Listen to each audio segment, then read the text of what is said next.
let's start for today's general science topic. Third, conservation of forest એટલે જંગલનું સંરક્ષણ.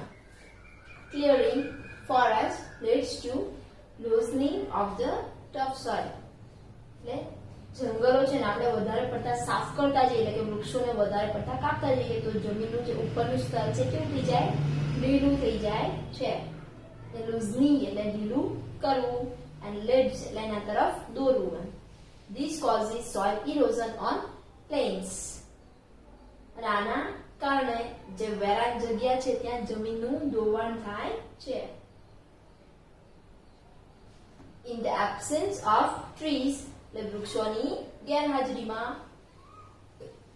water flows very rapidly on hill slopes causing maximum erosion of soil from the hills. તો પાણી જ્યાં વૃક્ષોની ગેરહાજરી છે ત્યાં પાણી છે એ વધુ ઝડપથી આજે ડોળાવાળા ટેકરીવાળા ભાગ છે ત્યાંથી વધુ ઝડપે અને વધારે વહે છે તેથી જમીનનું ધોવાણ છે ત્યાં પર્વતો પર ત્યાં પણ વધારે થાય છે. અહીંયા મેક્સિમમ એટલે વધુમાં વધુ and rapidly એટલે ઝડપથી.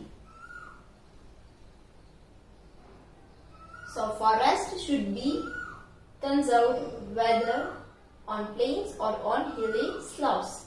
તેથી જંગલ છે એનું સંરક્ષણ કરવું જોઈએ પછી એ વેરાન હોય કે પર્વતવાળા ભાગ હોય.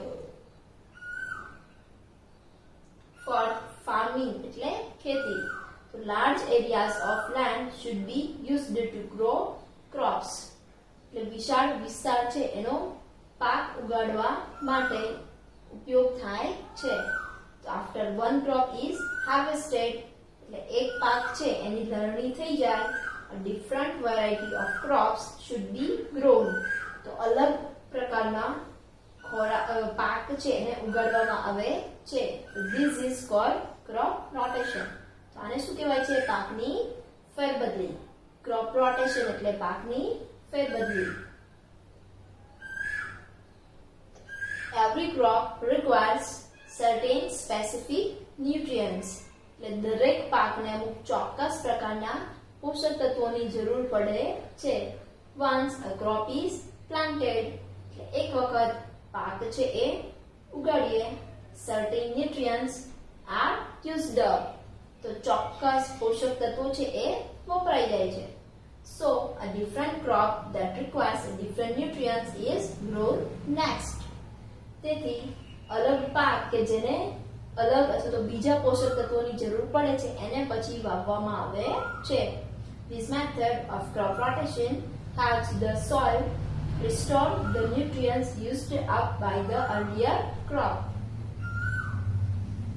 એટલે આ પાક ફેરબદલીની પદ્ધતિ છે એ જમીનની અંદર પોષક તત્વોને પુનઃસ્થાપિત કરવામાં, પોષક તત્વો કે જે પહેલેથી જ અગાઉના પાકથી વપરાઈ ગયા છે એ પોષક તત્વોને પુનઃસ્થાપિત કરવામાં મદદ કરે છે. Leaving the field barren for a long time will cause erosion of fertile topsoil. એટલે ખેતર છે એને ઉજ્જડ એમના લાંબા સમય સુધી પડ્યું રાખવામાં આવે તો જે ફળદ્રુપ ઉપલું સ્તર છે એ ધોવાઈ જાય. And the next crop will thus get affected. અને પછી જે પાક લેવામાં આવે તેને પણ એની અસર પડે છે. affected એટલે અસરગ્રસ્ત. Fifth one is terrace farming એટલે અગાસી ખેતી. તો hill slopes which do not fall under a forest area એટલે ટેકરીવાળા અથવા તો ઢોળાવાળા ભાગ કે જે જંગલના વિસ્તારમાં આવતા નથી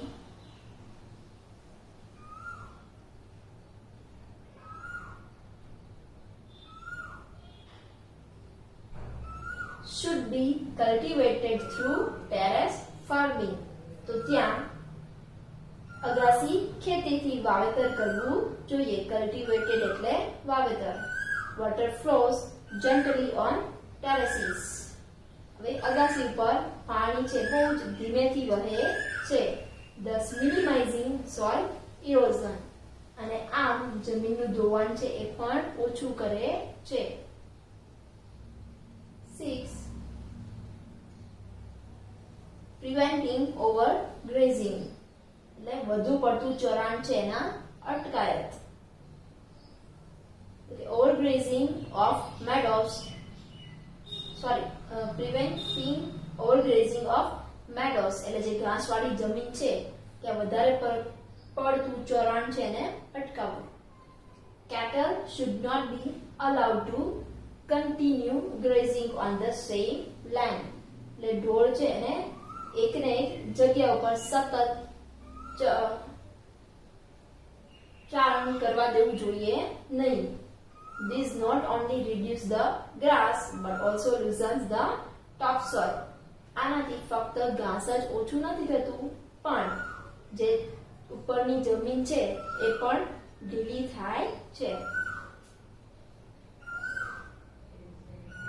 As the land becomes barren અને જેમ જમીન છે એ barren થાય છે the soil gets eroded easily.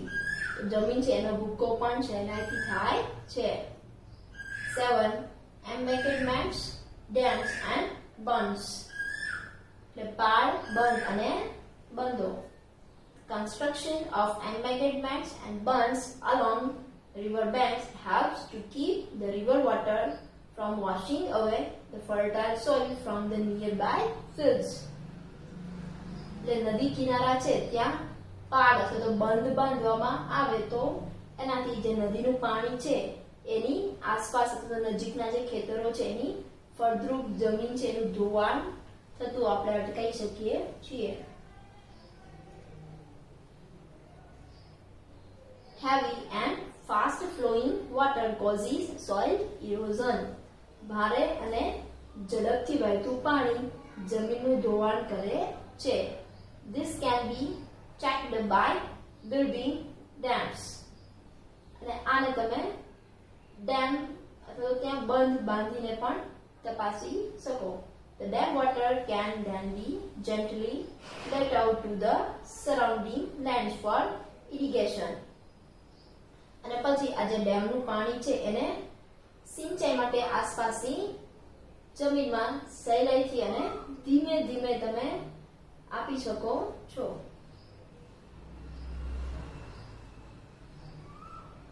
Soil used for growing crops and plants can be made more fertile by adding natural manure or chemical fertilizer to it.